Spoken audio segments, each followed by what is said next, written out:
it. Saul, this clinic right behind me is a part of the solution that county health officials are putting together to help ease the fears of people who are scared they can't get access to the COVID vaccine. The mass vaccination hubs in El Paso are vaccinating thousands of people per day. But for those in the lower valley, they feel they have fallen through the cracks. They don't send us nothing here down the valley. So we have to look for something, We have to ask for help because nobody remembers us. Leila Ortega lives in Clint. Her and her husband are over 75 years old and are having trouble finding a vaccine. I know that some people around my neighborhood, they have gone because they have family, to take them all the way to the Coliseum, all the way to MCU. Now, instead of traveling all the way to the Coliseum, UMC is bringing the vaccinations out here to certain clinics like this one right here in Northwest El Paso, allowing easier access for people who live in this area. Starting last week, UMC set aside 20% of the vaccines they received from the state for seniors over the age of 75.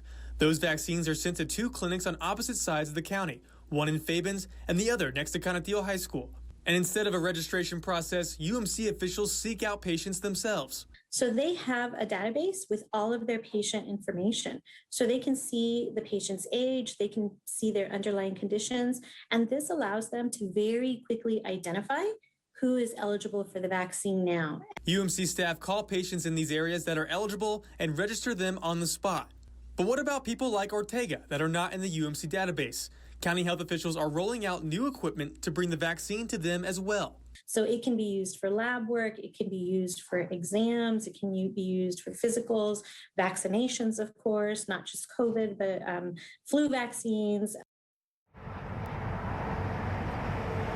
And Saul and Stephanie, the UMC clinic here in Northwest El Paso and the one in Fabens, they are vaccinating super seniors on Saturdays. And we spoke to UMC officials today, and they told us they wanted to make sure that our viewers know that you have to be contacted by the hospital to get an appointment at one of these facilities. So if you have not been called to register for an appointment, do not show up to these facilities because you will be turned away. Reporting live in Northwest El Paso, Dylan McKim, ABC 7. All right, Dylan. And that new mobile unit will soon be activated. And as these new systems make the distribution more equitable, county health officials are gathering data to determine who has been vaccinated already. They're breaking the data down by zip code and age groups. This will give health officials a better understanding of where vaccines need to go.